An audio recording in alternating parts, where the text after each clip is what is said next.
To set up Blender, simply go to File and then User Preferences. And let's start with System. I'm not going to explain what everything means when we're going to set up, so simply follow the steps I do. For very important parts, I'm going to provide a brief understanding of what you're doing there. Let's set this to 16, turn this one on. This is actually going to smooth our 3D display so it looks nicer, region overlap.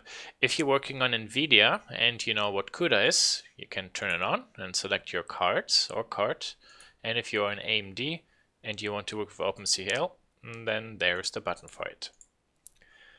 Let's go to File. Here we turn on Compress File. This obviously means every time when you save a file, some Blender file, the file is a little bit compressed, saves the space. Go to Theme. This is where you can actually adjust the visual look. Little tip, during the day have a bright or medium gray interface, and during the night have a dark interface. It's better for your eyes. And you can find the different themes actually here. For example, it should look like Modo or Maya or Softimage. Softimage is a pretty bright theme which I use sometimes during the day. In contrast, for example, Fatty Light is also pretty bright, but the 3 area is kind of dark. It's very contrast rich. Can be straining on the eyes. Then actually the original theme, which is kind of like a medium gray, and medium gray is actually quite comfortable on your eyes. Think about it. When you spend hours on something, you're straining your eyes, and something you don't want. Let's go to Input. Continuous grab you want to have checked. Left mouse button to select with checked. And if you're on a laptop or a short keyboard, so you do not have a numpad, you want this one to be turned on. I am on a full keyboard, so I undo it. Editing. Here you can click 256 and enter it. This is the amount of undo steps. And in interface, we could set this, for example, to zoom to mouse. That means wherever my mouse is, I zoom to. You could also turn on rotate around selection if, for example, you want your view always to rotate not around the center of the screen, but rotate around the object you have selected. I don't really like this one as much, so I have this one turned off. The last thing to adjust are some of the key shortcuts, and at the beginning we only adjust those for basic like rotate, view, zoom, etc., setting the 3 cursor. So we click on 3D view and 3D view global, and for example let's go to the 3D cursor. Currently it's set to the action key. We would like to set this to right, and so we do not by accident set it just with the right mouse button. Maybe we say, maybe use the, let's say the Alt key. Okay, good. For example, rotate. Here we could also say the right mouse button, and then with Shift, the move or the pan key, we could say right mouse button and no Shift. So you see by right mouse button we pan our view, Shift right mouse button we rotate our view, and maybe here right mouse button Shift and maybe Alt. Those 2 keys are very easy to reach with your pinky and thumb, and the right mouse button, then we can actually comfortably zoom in and out. To save a setting, you click on Save User Setting, or you could also go to File and Save Startup File. It's basically the same. The last thing we have to do is to adjust where all our different interface elements are. Blender follows the philosophy of having a user interface that does not host overlapping windows or palettes. And for example, here we have a 3D viewer. Upper right corner we have an object lister. To the right below it are all the property buttons, and down here is the timeline. So the timeline right now we don't really need. So how do we get rid of it? you see that in every lower left and upper right corner, there are those diagonal lines. And when you, this is now really important, press with your left mouse button on them, hold the mouse button and then drag left and right, or drag down and up.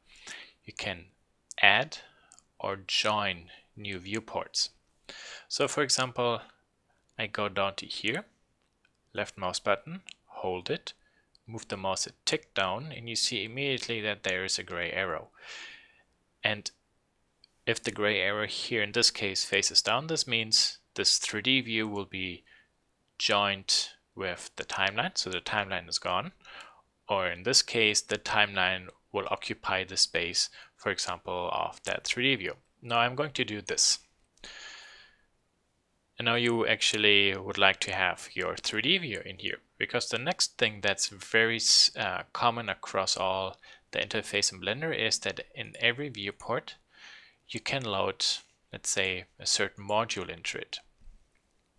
For example, instead of the timeline, I would like to see my 3D space. So I turn on the 3D viewer.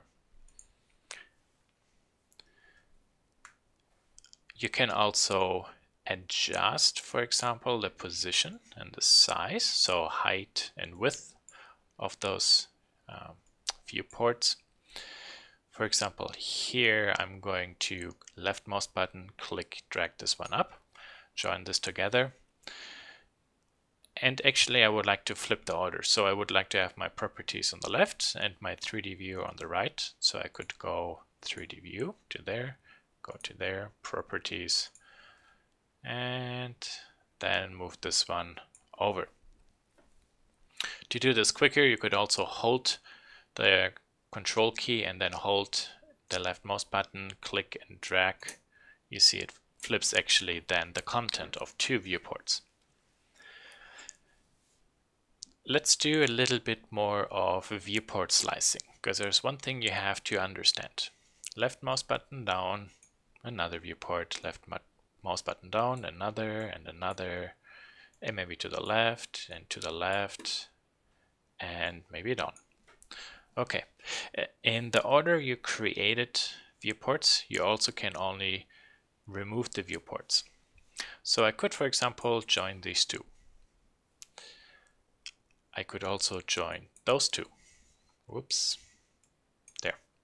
However, I cannot join this smaller viewport with the bigger one because this area is subdivided 3 times. So I have to join it. And you see it still doesn't work. So I have to join this one more time. And you see now these two viewports are equal, so there's no internal subdivision, and then I can join them again. So in case by accident you get all those interface accidents, which are very common at the beginning, don't freak out, simply undo them.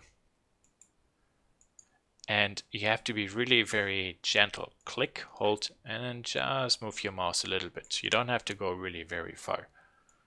And that's basically everything about how to change the size of viewports, how to slice it, and maybe how to change the content.